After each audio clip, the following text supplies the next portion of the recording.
Madame, Monsieur, bienvenue à cette autre édition du 237 Ecclésia Info. 49e séminaire annuel des évêques du Cameroun, on en parle encore. Les évêques du Cameroun sont repartis de Kumba, édifiés par l'hospitalité et la résilience des populations. Malgré les cœurs encore meurtris par la crise anglophone, les fidèles ont montré leur ouverture à la vie, à la paix, au développement, au vivre ensemble et à l'intégration nationale. So I'm so happy because this is one of the happiest days in my life. I thank God for that.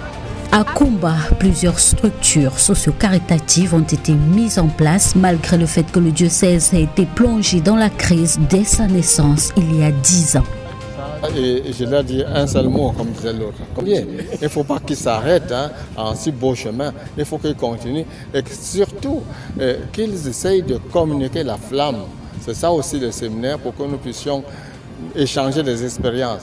Durant 7 jours, les évêques ont prié paisiblement. Ils ont émis le souhait de voir le Cameroun devenir une véritable famille de gens qui s'aiment. Ils ont promis d'y contribuer grâce à l'esprit de communion et de collégialité. Ils sont repartis de Kumba par un autre chemin comme les rois mages, le chemin de l'amour mutuel dans la communion et la collégialité pour la plus grande gloire de Dieu et le salut des âmes qui leur sont confiées. An Episcopal Conference is not a political party. Les évêques du Cameroun, par la voix du président de la conférence épiscopale nationale, tiennent à préciser le caractère apolitique et non partisan de la CENC. Une déclaration qui a suscité plusieurs curiosités et des tentatives de distorsion à des fins de discrédit. Les princes de l'Église invitent tous les Camerounais à s'engager réellement dans la vie socio-politique de la nation et surtout à proposer en synergie des solutions concrètes aux problèmes qui s'opposent tout en mettant en application les enseignements et les sages exhortations des évêques au lieu de vouloir utiliser l'Église comme une caisse de résonance d'idéologie politique partisane et sans réel impact positif et durable sur les conditions de vie des populations. If you as a Christian, if you as a Catholic do not accept to renounce violence, are you a Christian? Le nonce lance un vibrant appel à tourner le dos à la violence. Monseigneur José Avelino Betancourt, président de la messe de la clôture du séminaire des évêques à Kumba, a interrogé les consciences. Peut-on se dire chrétien et aimer la violence? Peut-on se dire catholique et aimer la violence?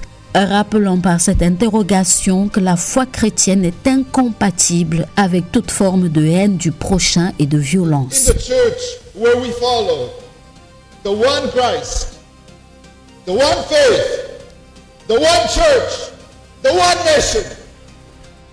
La conférence épiscopale de la Guinée équatoriale a envoyé un message d'encouragement fraternel à l'épiscopat camerounais à l'occasion de leur 49e séminaire annuel. Signalons aussi la clôture de l'année jubilaire dans ce pays avec lequel le Cameroun partage l'annonciature apostolique.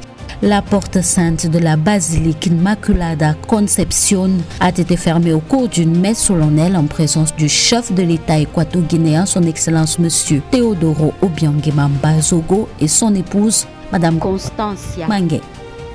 Quelques événements en perspective, l'archidiocèse de Douala accueillera le prochain séminaire des évêques du Cameroun en janvier 2027. L'on attend la dédicace du livre autobiographique de Monseigneur Jean Bosco Ntep, évêque d'Edea. L'ouvrage paru aux éditions Les Fous de Dieu a pour titre Le soir d'un clerc.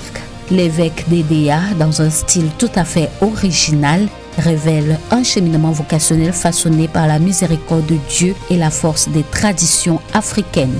Fin de cette édition du 237 Ecclésia Info. Madame, Monsieur, merci de rester fidèle à nos productions.